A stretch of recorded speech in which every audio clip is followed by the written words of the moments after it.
The Secret in the Time Capsule, Lupe and Emilio's 10-year bond. Revision of core plot twists and integration of conflict redemption arcs. 1. Plot twist 1. The truth behind Emilio's death, from shock and regret to conflict eruption and redemption's dawn. Original plot twist recap. At a class reunion, the protagonist learns of the other's early death, long-held hatred collapses into regret. Revised version, infused with elements of Mexico's Dia de los Muertos, Day of the Dead, and a border town setting to intensify cultural conflict and emotional tension. Revised plot. In October, in the East Los Angeles neighborhood of Los Angeles, colorful Dia de los Muertos paper cutouts still adorned restaurant windows. Lupe stood in a private room at Los Toros restaurant, her fingertips clutching a cold tequila glass. Her gaze swept across the familiar faces around the table, all former members of Lincoln High School's Mexican-American Club. She had flown back specially from New York, and tucked in the pocket of her suit was the draft of a love letter that had once been posted on the school's bulletin board. Her heart was set on the arrival of the man she had hated for 10 years. "Where's Emilio? Is he too scared to face me?" Lupe's Spanish carried a deliberate sharpness, with a hint of nervousness she barely noticed herself. The room fell silent instantly. Manuel, the former club president, set down his tamale, his voice hoarse. "Lupe, don't wait anymore. Emilio's been gone a long time. It was right before Dia de los Muertos the year we graduated. His dad dragged him to cross the border illegally, and he fell into the Colorado River." "That's impossible." The glass in Lupe's hand crashed onto the table covered with a Mexican-embroidered tablecloth. Amber-colored tequila spilled onto a paper napkin printed with a skull pattern. He was so proud. He'd already gotten a scholarship to UC. Why would he risk illegal border crossing? No sooner had she spoken than the restaurant door pushed open. Maria, their former Spanish teacher, walked in carrying a faded leather notebook, with Emilio scrawled on the cover in marker. "He left this in his locker. I never got the chance to give it to you." Lupe's hands trembled as she opened the notebook. The first page was the love letter she had written back then, its ink smudged by tears.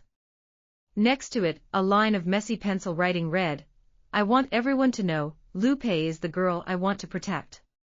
As she flipped further, every page was filled with small notes about her. "Lupe only ate one tamale today. I'll leave a tamale in her locker tomorrow." The gang members cornered her in the alley behind the laundromat. "I have to help her, and I can't let her know my dad's forcing me to cross the border." "Liar." Lupe slammed the notebook shut. Tears hit the leather cover. "If he cared about me, why did he post the love letter and let the whole club laugh at me? Why didn't he tell me his dad was forcing him?" Overwhelmed by emotion, she knocked over her chair and rushed out of the private room. But in the hallway, she collided with a child holding a Dia de los Muertos marigold wreath. A dizzying sense of time slipping hit her.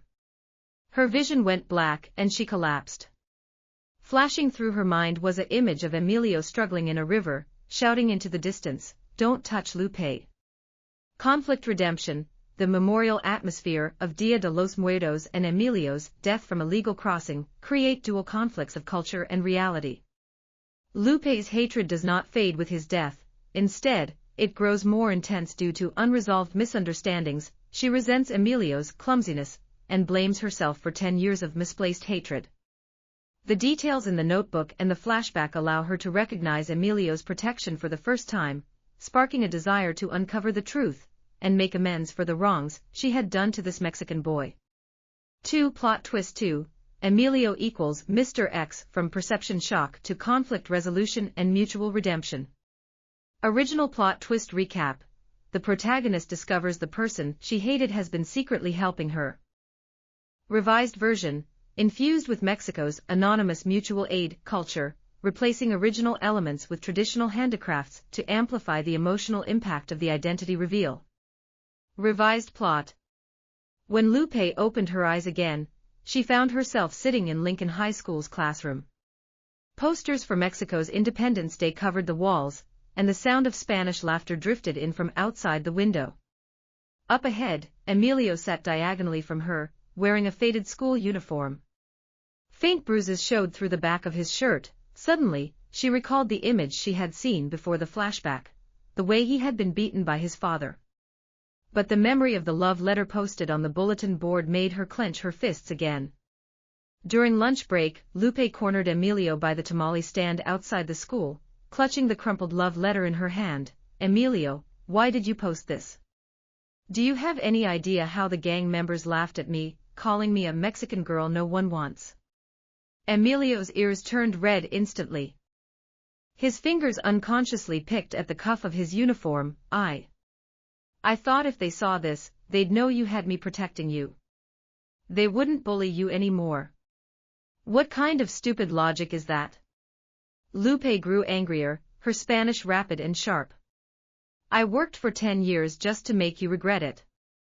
I got into college in New York, opened my own law firm, and you—" Her words were cut off as 3 boys in gang hoodies stormed over, pointing at Emilio and yelling, "You're the one who messed with us last time. Mind your own business." They moved to attack. Emilio immediately shielded Lupe behind him. Though thin, he stood in a defensive stance. The bruises on his back stood out sharply in the sun. As Lupe stared at those purple marks, the notes in the notebook suddenly flashed in her mind. Her eyes burned with tears. She grabbed an iron spatula from the tamale stand and charged forward. "Don't touch him." Intimidated by their resolve, the gang boys cursed and left. Emilio turned around, pulling a small basket woven with marigold patterns from his pocket. His voice was soft. "This. Mr. X asked me to give this to you." Lupe took the basket, then froze. The weaving pattern was identical to the one she had given Mr. X years ago. Back then, she had been too poor to buy gifts, so she learned basket weaving from her abuela, grandmother, and anonymously gave one to the person who always left food in her locker. "You're Mr. X, aren't you?" Emilio lowered his head, twisting the basket's vines between his fingers. "I was scared if you knew it was me, you'd refuse my help. My dad said people like us, Mexicans, don't deserve to be friends with girls like you, girls who go to college in America." Conflict redemption. Lupe takes the initiative to confront the love letter incident, directly addressing the common issue of identity insecurity in Mexican-American communities. Emilio's protection and anonymous help reveal the vulnerability beneath his arrogant facade. The reveal of Mr. X's identity is no longer a one-sided perception shift. Instead, it resolves misunderstandings amid conflicts of cultural differences and adolescent awkwardness. Lupe apologizes for her misplaced hatred, and Emilio admits the truth of his identity insecurity. For the first time, they are honest with each other, beginning their mutual redemption. 3. Plot twist 3. Time reversal, from mutual protection to escalating conflict and sacrificial redemption. Original plot twist recap. The protagonist trades a future opportunity to save the other's life. Revised version, infused with the Mexican-American value of family duty over personal dreams, using the scholarship and border-crossing crisis to emphasize the weight of choice. Revised plot. With only a month left until the college entrance exam, Emilio's father suddenly appeared at the school gate. Wearing work pants covered in dust, he grabbed Emilio's arm. "Come with me to the border. If we don't go now, it'll be too late." Emilio struggled, his Spanish trembling with tears. "I won't go. I got the UC scholarship. I'm going to college with Lupe." Lupe happened to ride over on her bicycle, with a thermos of Mexican hot chocolate for Emilio in the basket. She rushed over and grabbed Emilio's other hand. "Uncle, you can't force him. He has a chance to go to college, he doesn't need to cross illegally." Emilio's father sneered, his English broken. "College? Mexicans don't deserve college. He has to come with me to earn money, otherwise, I'll go find those gang members." He raised his hand as if to hit Emilio. Panicked, Lupe pulled a document from her backpack, the scholarship offer she had just received from New York University. "I'll give you my scholarship. Just don't force Emilio. Let him go to college." Emilio's father froze, taking the document and scanning it. Greed filled his eyes. This money isn't enough. I still owe the coyote, people smuggler. I have my abuela's house. Lupe gritted her teeth. I can sell it and give you the money, just let him go. Emilio spun around, staring at Lupe. Lupe, don't be stupid. This is your dream. Your dream matters too. Tears fell from Lupe's eyes, soaking the scholarship letter. I can't let you end up like you did before, never even getting to take the exam, drowning in that river. She trailed off, but Emilio understood what she meant. Emilio's father hesitated, then took the document. Fine. I'll agree, but if you back out, I'll make you regret it. Watching him leave, Emilio pulled Lupe into a hug, his voice choking. Why would you give up so much for me? Because you're the person I want to protect. Lupe patted his back, still clutching the unopened thermos of hot chocolate. Just like you protected me in that laundromat alley back then. Conflict redemption, the Mexican-American cultural value of family duty above personal dreams, makes Emilio's predicament more realistic and Lupe's sacrifice more profound. Her choice to give up her scholarship and house to save Emilio is no longer one-sided giving, it is rooted in her knowledge of the past tragedy and her deep affection in the present. This redemption carries the Mexican courage of risking everything for family, elevating their bond from adolescent infatuation to a connection that transcends culture and life itself. 4. Plot twist 4. The happy ending in a parallel timeline, from self-reconciliation to a redemption loop across time. Original plot twist recap. The protagonist imagines a parallel timeline to reconcile with herself. Revised version, infused with Dia de los Muertos tradition of communicating with the deceased, using Mexican cultural elements to complete the emotional loop. Revised plot. Back in reality, at 27 years old, Lupe stood by the Colorado River. In her hands were Emilio's leather notebook and an old flip phone, a gift Maria had mailed her later. Dia de los Muertos marigolds were placed by the riverbank, the wind blew, carrying petals onto the water. She turned on the phone. The last unsent text message was dated her 18th birthday, written in Spanish. Lupe, I got into UC. After Dia de los Muertos, I'll take you to see the skeleton parade in Mexico City. Tears dripped onto the phone screen, but Lupe suddenly smiled. She took out a tin box painted blue and placed inside the love letter, the woven basket, the leather notebook, and a drawing she had made. In the drawing, 17-year-old Emilio wore a UC sweatshirt, holding a tamale. Beside him, Lupe smiled as she handed him a cup of hot chocolate. The background was decorated with Dia de los Muertos paper cutouts. Emilio, Lupe whispered to the river, her Spanish as gentle as a prayer. I know you never got to see any of this, but in another world, we both fulfilled our dreams. I'm doing well now too, I opened a law firm in New York.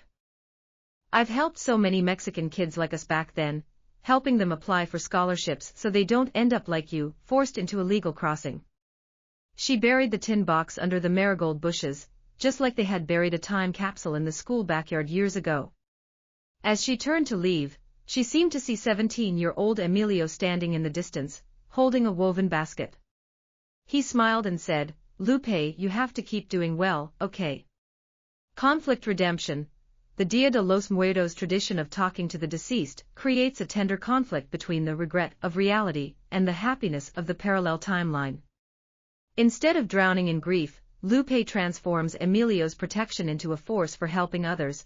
By supporting Mexican-American kids in achieving their dreams, she honors Emilio's unfinished wishes and finds her own final redemption. This farewell across life and death wraps their 10-year bond in Mexican culture, forming a complete loop from hatred to longing to legacy. 2. Core highlights of the revised plot. 1.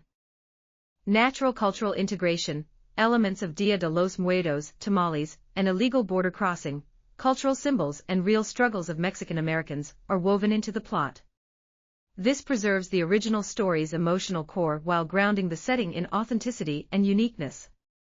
2. Realistic conflicts. Conflicts are designed around real issues such as Mexican American identity insecurity, the tension between family duty and personal dreams, and the crisis of illegal border crossing. This ensures the protagonist's redemption is not an empty fantasy but rooted in cultural and real-world context. 3. Warm emotional depth. The memorial rituals of Dia de los Muertos, the prayer-like Spanish dialogue, and the legacy of traditional handicrafts add a cultural layer to the cross-time redemption, making it more delicate and profound.